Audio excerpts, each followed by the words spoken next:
Hey, I watched it for you, so you don't have to. Today it's a sci-fi mystery called Project Hail Mary. Full spoilers ahead, obviously.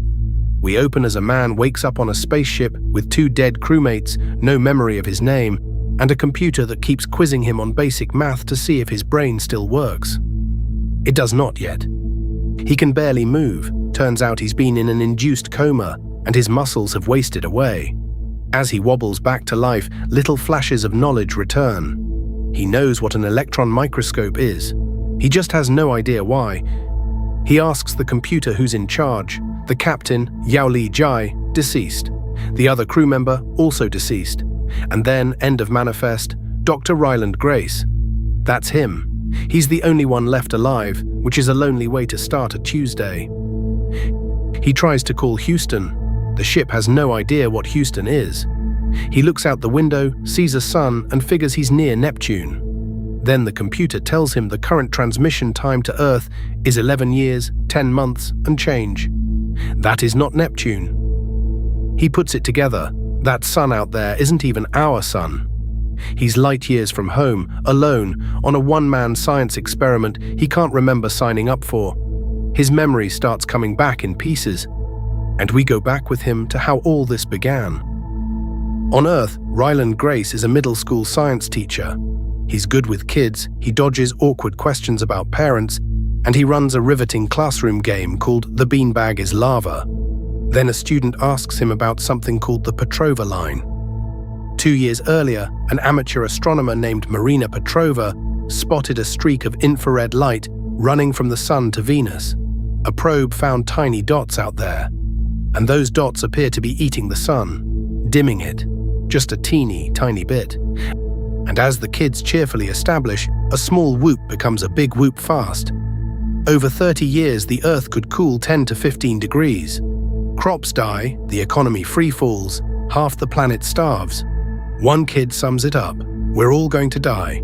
Grace insists the best minds in the world are on it. One hungover Sunday morning, a woman named Eva Stratton from the Petrova task force shows up at his door. She's read an old paper of his, the one where he argued life doesn't actually need water, and where he called a famous scientist a staggering waste of carbon. That last one got him fired. Stratton doesn't care that he's unpopular. She needs someone who thinks he's right when everyone says he's wrong. She hands him samples from the Petrova line and asks what they are. He's reluctant. He rides a bike to work. He's no hero. But the sun really is dying, and he can't say no to that.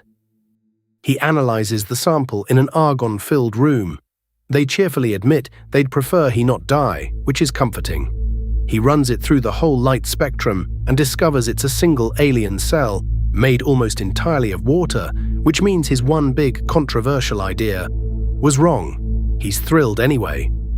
They name it astrophage, star eater. It absorbs the sun's energy and spits out infrared light to move, basically tooting itself across space, and it's heading to Venus.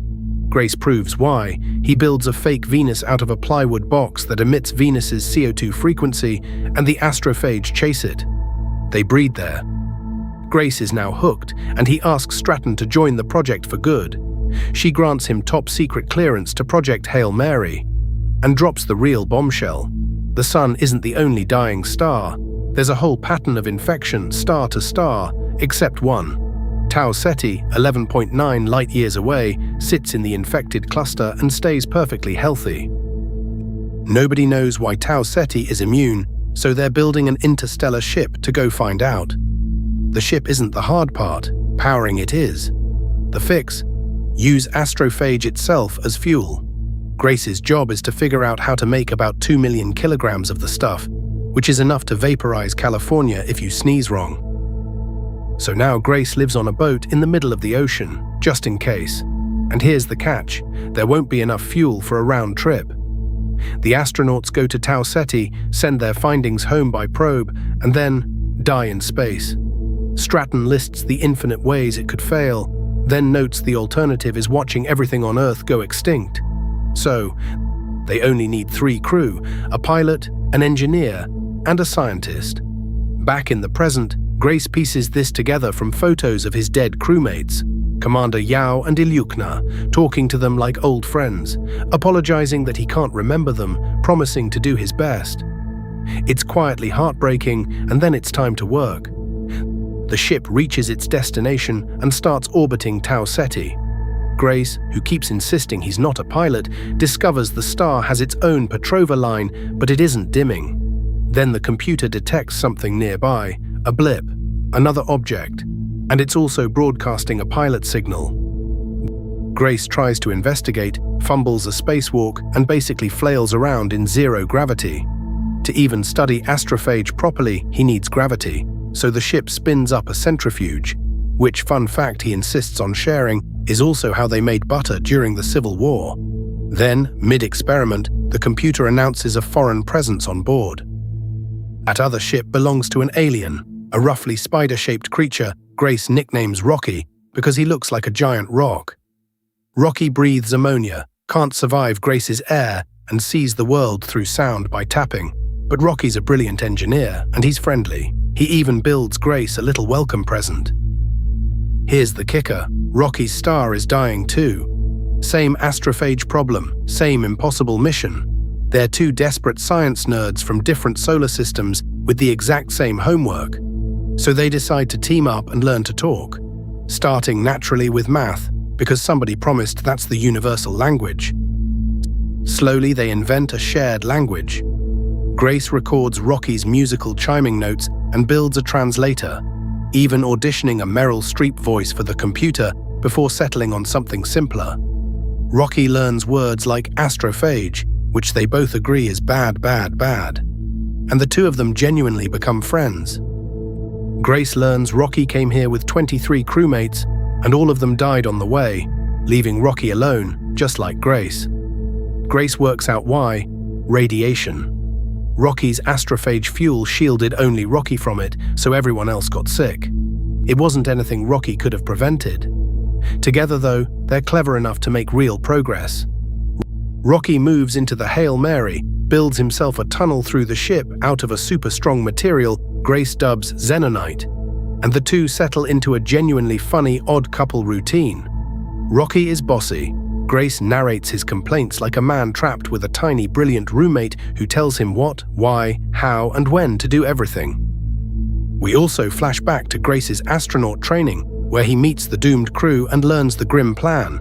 Once the mission's done, they get the option to end their lives on their own terms. A little heroin instead of slow starvation. Grace insists he doesn't have the bravery gene. Commander Yao tells him it's not a gene. You just need someone to be brave for.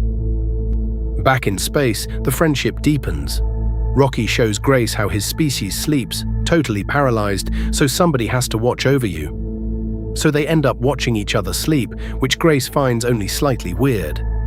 Grace teaches Rocky about Earth, beaches, trains, Rocky movies, and Rocky reveals he has a mate back home he's been with for 186 years. Then comes the breakthrough. Measuring the astrophage going to and from the planet Adrian, Grace notices the numbers should be doubling, and they aren't. Something is killing the astrophage. He realizes the Petrova line is full of other microbes too, which means there's a whole biosphere down there, which means there's life on Adrian. Rocky gets there first. In his own words, life is reason. There's a microbial predator on Adrian that eats astrophage and keeps it in check, which is exactly why Tau Ceti never gets infected. If they can bring that predator home, their stars don't die. Grace asks why Rocky didn't just say that. Fair question. The predator lives in Adrian's clouds, where the ship can't go. Get within 5 kilometers and they'll be ripped apart and burned up. So Rocky, who happens to love fishing, builds a 5-kilometer chain with a collector on the end. The plan is to fly backwards at a precise angle, dip the line into the clouds, and reel up a sample. Grace, still not a pilot, has to fly it. Around here, Rocky finally clocks something painful. Grace recorded all these messages to Earth, but Earth's too far to hear them, and Grace is never going home. There wasn't enough fuel for a return trip. Grace says he's made peace with it. Rocky has not. He insists his friend deserves to go home and quietly starts working on a way. And here's the thing about Rocky. He offers to give Grace some of his own astrophage so Grace can fly home. Grace refuses because it would cost Rocky 6 years of fuel and his own life. They've each spent the whole movie ready to die for their planets. And now they're arguing about who gets to die for the other one. We finally get the full memory of how Grace ended up here. On Earth, 3 days before launch, a measuring mistake with astrophage incinerated the entire science team. They had a trained science officer, now they don't. And Stratton turns to the one expert who's mission ready, Grace.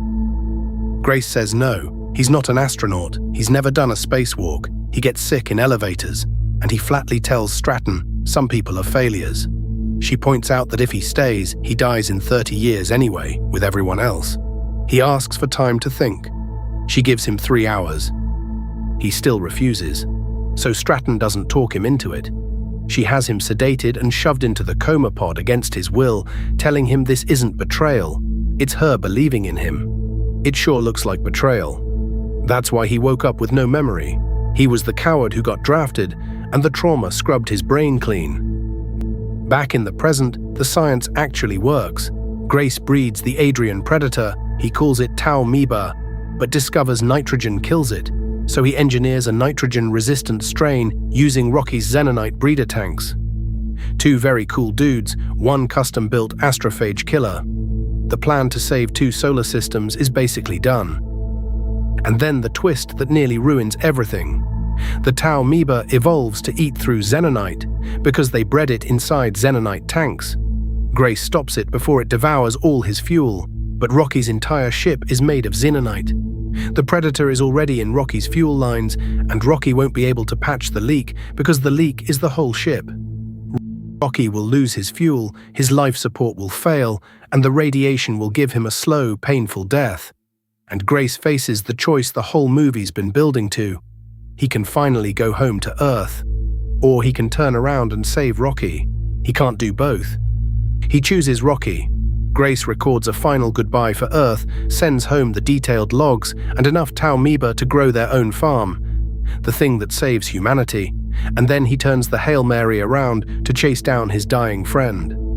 Earth gets its cure on a probe. Grace gets to keep the one person who'd watch him sleep. And the ending lands the whole thing. Years later, Grace is alive and well on Rocky's homeworld, Erid, living in ammonia, fussing over water temperature, surrounded by Rocky and a whole new generation of little Iridians. He never made it back to Earth, but Earth was saved, his friend was saved, and the science teacher who swore he wasn't brave is finally home, just on the wrong planet. We close on Grace back in a classroom, alien kids in front of him, asking who can tell him the speed of light. The middle school teacher got his classroom back after all. And that's the whole movie. Project Hail Mary. Thanks for watching, and I'll see you on the next one.